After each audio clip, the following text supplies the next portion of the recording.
Hi guys. Okay, let's look at these calculations that involve the constant volume calorimeters, which are commonly called the bomb calorimeters.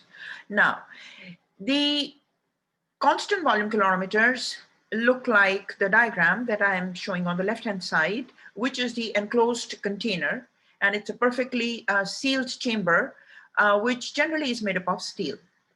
Inside this container is the reaction chamber, which is made up of steel also. Now, it's perfectly sealed, which means that any kind of products, which is like generally these are the reactions which involve the gases, they remain enclosed inside the container.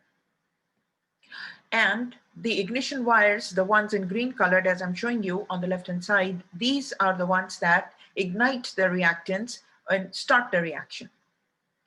Outside the steel chamber is water. Now, the water absorbs the amount of heat that is released by the reactants, and we see the change in temperature by the readings on the thermometer.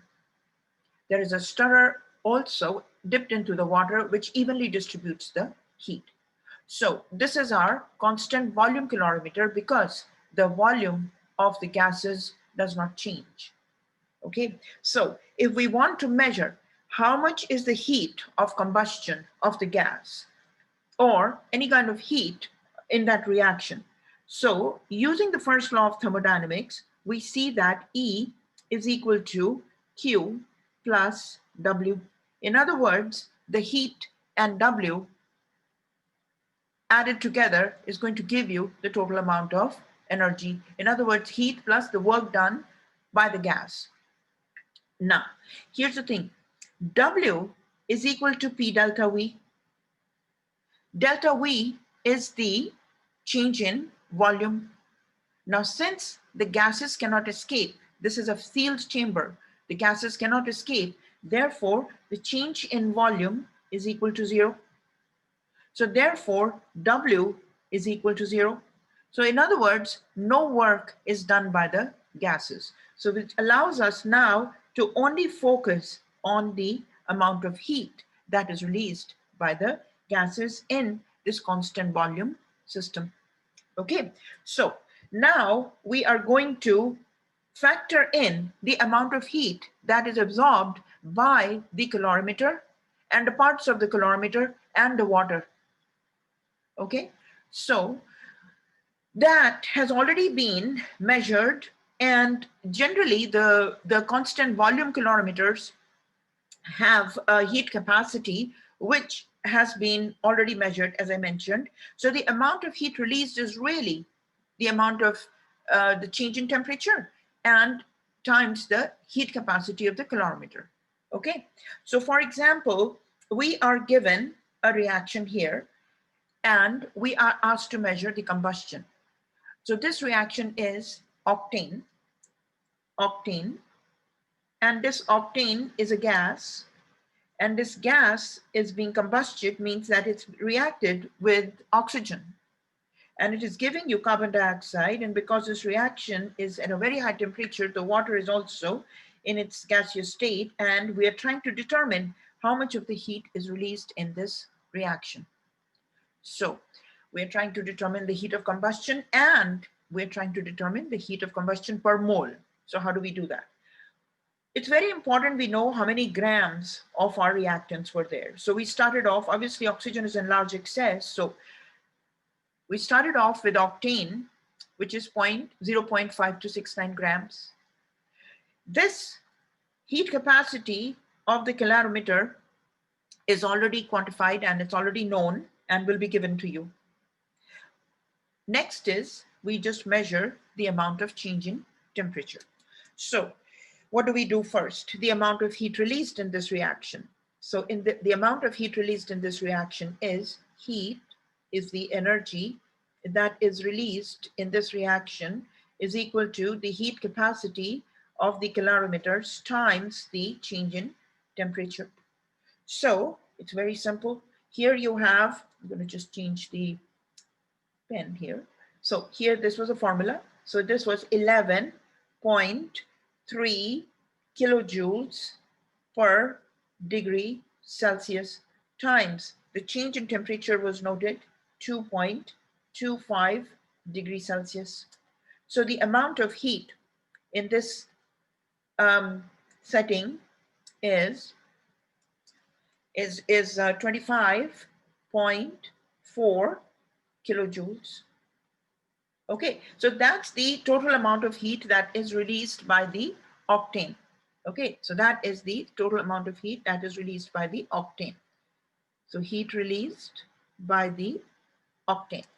But here's a question. Amount of octane here is 2 moles of octane.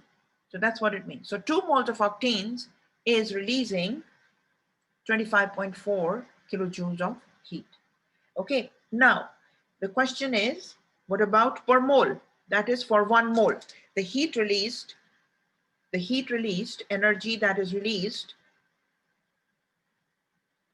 how much kilojoules per mole? So how do we do that?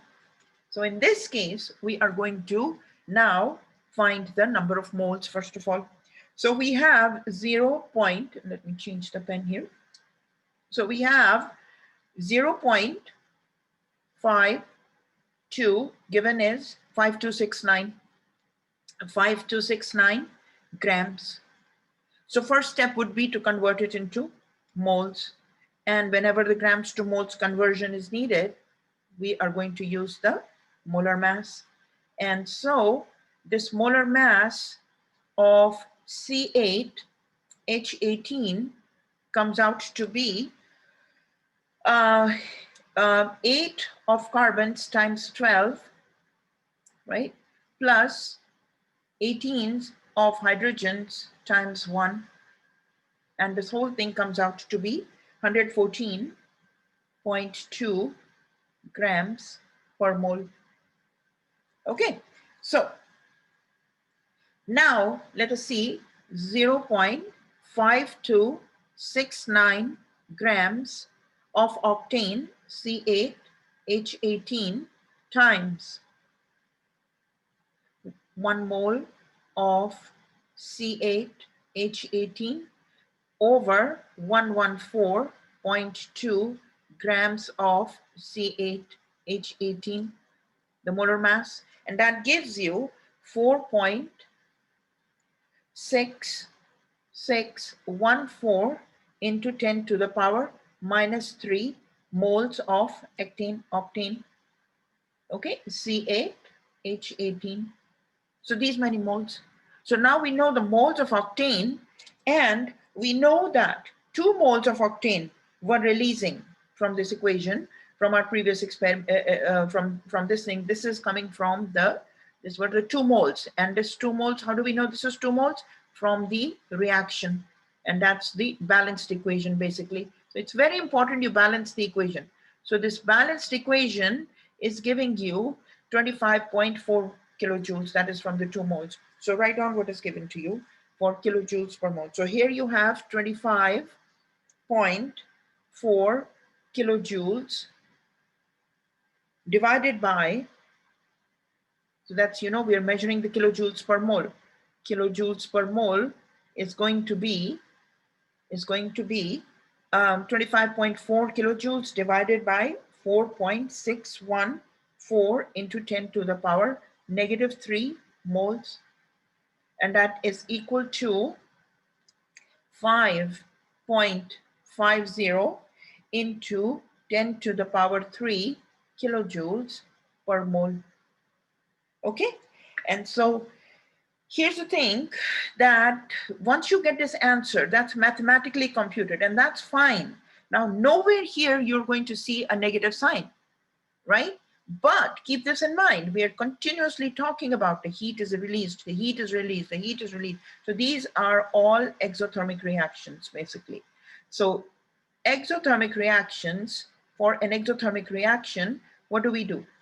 For an exothermic reaction, the value of Q is going to be a negative number. So keep this in mind, that since the heat is involved, heat is released, So in this case, your real answer is going to be kilojoules. The heat released, energy released, is equal to kilojoules per mole. And how much is that? -5.50 into 10 to the power 3 kilojoules per mole. Okay, so kilojoules per mole. So that's how you calculate the energy that is released using the constant volume calorimeters. Okay, I hope that was easy, and thank you for watching. Bye-bye.